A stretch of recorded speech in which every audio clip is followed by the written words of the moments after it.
tajribalarimiz bilan sheriklarimizga demak ko'rsatib beramiz. Marhamat, Mahliyo xonim. Shamni yoqasizlar va mana sham uchda hisobga mana banka sirt tarangli koeffitsiyentini ham hosil qiladi shu joyda.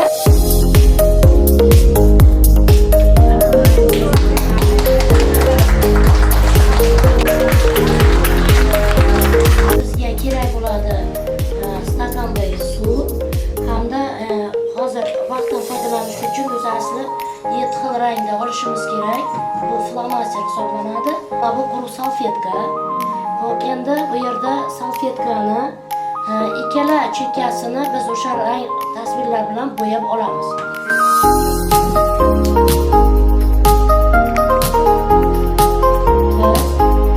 Mana buni bilamiz, mana kamalak shaklida qilib suvga solamiz. Kuzatadigan bo'lsak, bu yerda flomasterda rangli bo'yoqlar, ya'ni pigmentlar bo'ladi. Suv ko'tarish natijasida mana bu pigmentlarni ular ham ko'tariladi.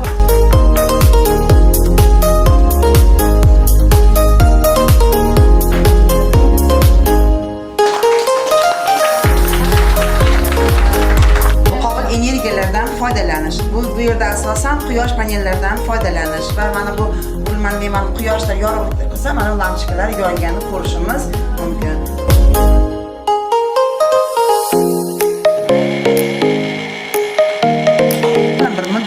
Ma'lum bir vaqtga qanaqadir kerakli bo'lib qolgan paytda foydalanishimiz mumkin.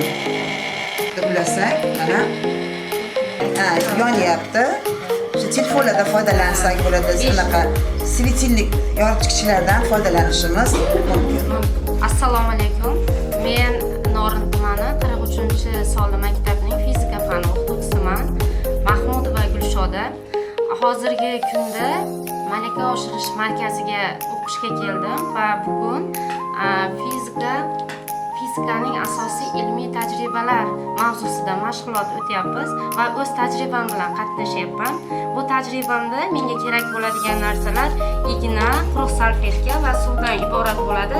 Biz bunda sirt taranglik hodisasini tushuntirib beraman va haqiqatdan ham suyuqlikning sirtida molekulalarning o'zaro tortish kuchi tufayli sirt taranglik hosil bo'lishini ko'rsatib bermoqchiman. Quruq salfetka kerak bo'ladi va quruq salfetka ustiga ignani qo'yamiz va ignani qo'yib suv sirtiga quruq salfetka bilan ignani tashlaymiz va bunda salfetka ignani haqiqatdan ham sirt taranglik hodisasi borligi